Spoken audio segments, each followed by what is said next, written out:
Bienvenue la famille madridista, on se retrouve pour une nouvelle vidéo sur l'actualité Real Madrid. L'Arabie Saoudite prépare une offre de 500 millions pour Vinicius, les Galacticos du Real Madrid ne se connectent pas. Rejoins la chaîne, en vous abonnant pour rater aucune de nos nouvelles vidéos, je vous partage tous les infos du Real Madrid chaque semaine. N'hésitez pas à vous abonner en activant la cloche de notification pour suivre toutes les dernières informations du Real Madrid, je vous dis tout. On commence. L'Arabie Saoudite prépare une offre de 500 millions pour Vinicius. Vinicius a sur la table une offre d'1 milliard d'euros sur 5 ans, salaire et primes compris pour être l'image de la candidature de l'Arabie Saoudite à la Coupe du Monde 2034. Le fonds d'investissement saoudien est en mesure de gérer un transfert qui fait de Vinicius la plus grande opération de football de l'histoire, dépassant le départ de Neymar à l'époque et dépassant même la prétendue tentative du PSG pour Lamine Yamal qui aurait atteint les 250 millions d'euros. Depuis l'Arabie Saoudite, ils assurent que Vinicius pourrait être la clé du projet de Ligue saoudienne et cette semaine, ils ont étudié une offre de 500 millions pour le Brésilien. Le Real Madrid a déjà confirmé que la proposition est ferme et que la volonté de l'Arabie Saoudite est d'incorporer Vinicius comme image de sa ligue, en plus d'être l'image du pays arabe avant la Coupe du Monde 2034. Les investissements millionnaires dans les footballeurs continueront d'être à l'ordre du jour, mais la compétition nécessite une star de haut niveau comme attraction mondiale. Le remplaçant de Cristiano Ronaldo est recherché et Vinicius est choisi. 1 milliard en 5 saisons. L'offre au Real Madrid n'est pas officiellement arrivée, mais l'Arabie Saoudite a testé l'équipe blanche. La délégation du Fonds d'investissement public, qui, au nom du ministère des Sports d'Arabie Saoudite, a contacté les représentants de Vinicius, a informé le joueur que son rôle en Arabie Saoudite serait celui d'un franchisé. 1 milliard d'euros en 5 ans et serait l'image de la Coupe du Monde 2034. L'offre que le joueur brésilien a sur la table, en plus du salaire vertigineux qu'il aurait pour jouer en Arabie, serait complétée par un salaire pour être l'ambassadeur du football du pays pour la Coupe du Monde 2034, qui sera organisée par les Saoudiens. Quelque chose qui attend juste d'être officialisé par Gianni Infantino, président de la FIFA. Vinicius succéderait à Messi, en tant qu'ambassadeur du football du pays, et disposerait d'un contrat qui dépasserait ceux signés par Cristiano ou Neymar pour aller jouer dans la Pro League saoudienne. Comme le rapporte ESPN, les représentants de Vinicius, qui a un contrat jusqu'en 2027, ont informé l'équipe blanche que, pour le moment, ils n'allaient pas négocier une nouvelle prolongation avec l'équipe blanche et préféraient voir comment les événements évoluent avant de faire une décision concernant son avenir à moyen terme. Le Brésilien a prévenu qu'il était heureux et engagé à Madrid, mais il a ouvert la porte à l'ampleur de l'offre et a laissé la balle dans le camp du Real Madrid. Florentino est clair, close ou rien.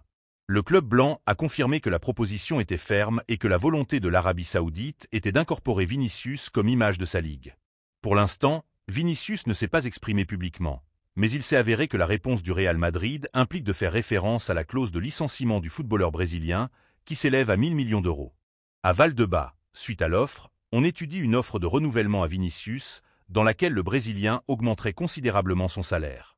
Cependant, si le joueur décidait de partir, il partirait pour l'Arabie à l'été 2025 ou 2026, laissant beaucoup d'argent dans les caisses blanches et avec un salaire qui avoisinerait les 200 millions par an, selon l'offre avec laquelle les Saoudiens ont sondé le joueur il y a quelques semaines. Les Galacticos du Real Madrid ne se connectent pas.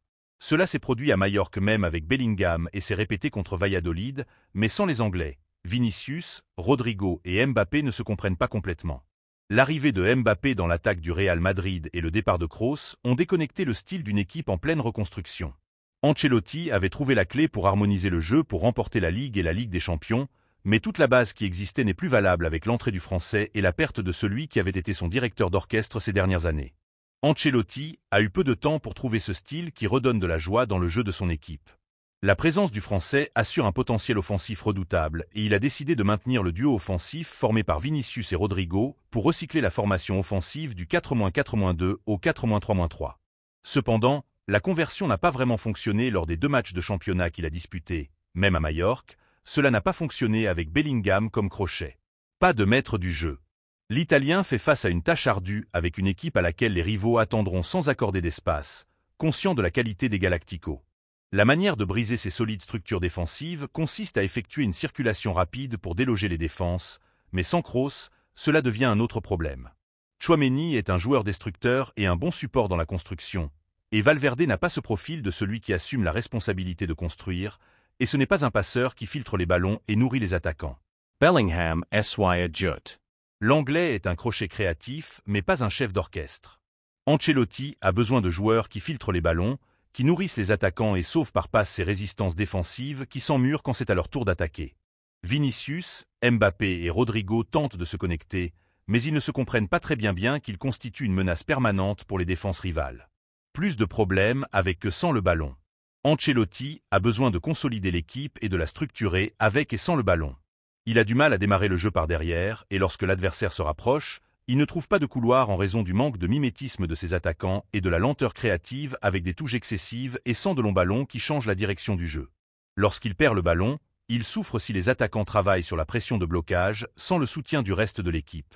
Cela provoque l'éloignement des lignes et l'apparition d'espace pour le rival. Ce sont des problèmes structurels que les Italiens doivent résoudre.